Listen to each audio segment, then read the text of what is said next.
probably wondering, how the heck do you even get into drifting? Me personally, I have no clue. I just woke up one day and boom, I was drifting. Obviously, I'm just kidding. Me and my friends, we went to a drift event and we were like, oh my gosh, this is awesome. We looked up local drift events in Arizona, found out they do this every month. We took our cars, bone stock, and just went. Figured, what's the worst that can happen? Well, I almost crashed my car, but that's not the point. I'm going to tell you basically everything I did to start drifting and everything you should do to start drifting so you don't make a few of the same mistakes I did.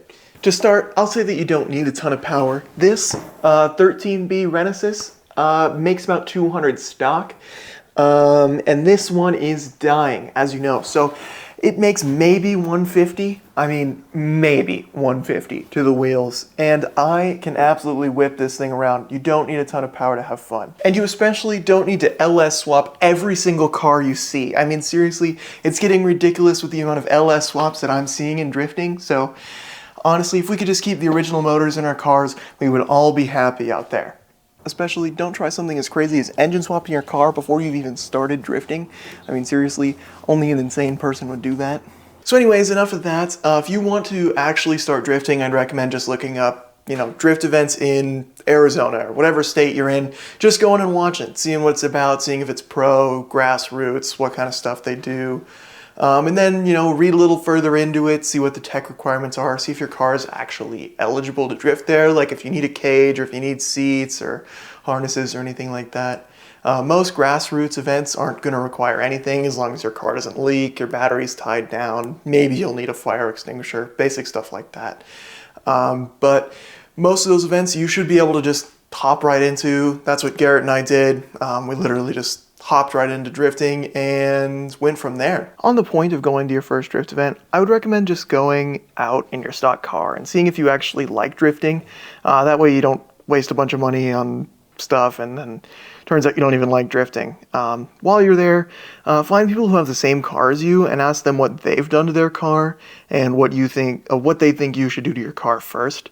I personally have never met anyone at a drift event who wasn't super excited to talk about their car, so just get out there, meet some new people, talk to them about your car, and you'll have a ton of fun. Let's circle back to something that's really important, and that's car choice. There are so many cars out there to choose from, S-chassis, BMW, Zs, there's a ton of options out there.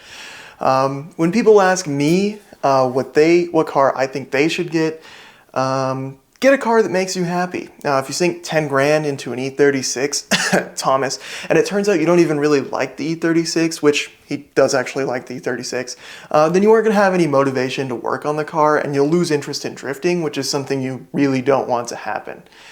So if you want an RX-8, get an RX-8. If you want a 350Z, get a 350Z.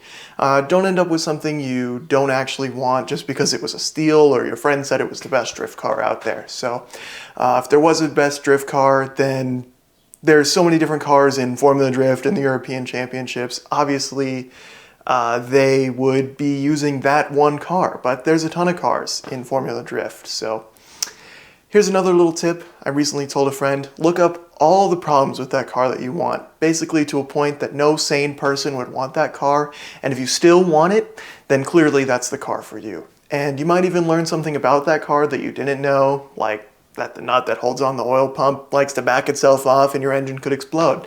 So now that you've got a car, what do? Tear it all apart, put a full roll cage in it, racing seats, quick release steering wheel, engine swap the car? No! I'd recommend just starting off with an angle kit or any modification that will increase your steering angle. Some cars, that's just removing a spacer in the steering rack. From there, you'll find a plethora of different things you might need. For instance, I had to do some slight modifications to my firewall, as well as getting different offset wheels and spacers, as well as rolling my fenders just to run an angle kit. So buy one thing, find out all the 20 other things you need to put that one thing on, and just take it one drift event at a time. As you go, you'll find yourself wanting more things changed. For instance, your next event, you might find yourself wanting a hydro e-brake or a stiffer suspension.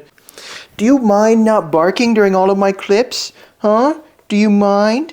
Basically, you get yourself into if you give a mouse a cookie kind of situation where you'll add a mod, get better at drifting, and then quickly outgrow your car, add another modification, add another, until one day you're tearing apart a 500 RX-8 and putting an LS into it.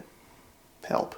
On that note, you might be wondering where all the working on car videos are, and we are working on it. We've got a lot of bigger projects coming up, so we needed some time to work on it, as well as the holidays. So after this next drift event, we'll have a video up next week about that. We will be getting back to working on car videos. We've got coilovers for the Mustang. We're getting pretty close on the E36, and I'll be doing some weight-saving changes on the RX-8. So get ready for that. Subscribe, hit that bell so you don't miss any of those. Let's get back to the video. Another quick tip you might not want to hear is you won't go pro overnight. I will proudly say that I only linked one turn at my first drift event, and I almost crashed my car. All of that was super exciting. You'll be chasing that high forever. Literally every drift event, it just gets more and more fun, sometimes because you almost crash into your friend, but that is not the point. Also, join Facebook groups. They are awesome.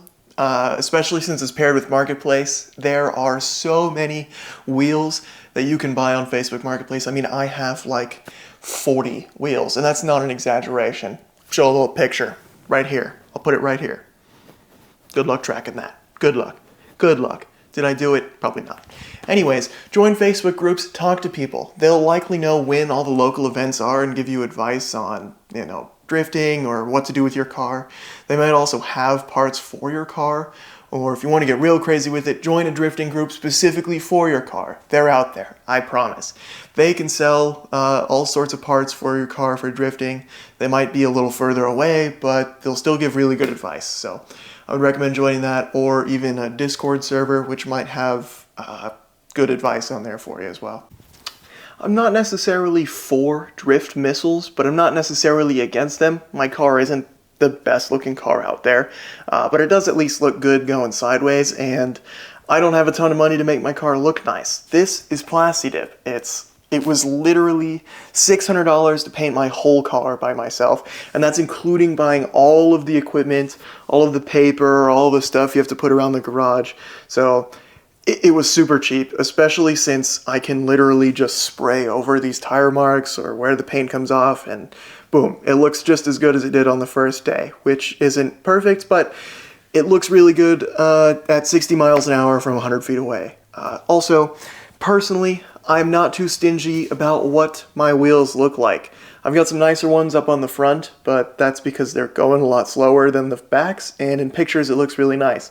All I'm super worried about is seat time, so the more wheels I have, the more time I get out on the track. So I'm going to buy cheap wheels, spray paint them white, and just get out there, have some fun. Alright, so that's about all I've got for tips. If you want a part 2, leave a comment. Maybe I'll make another one.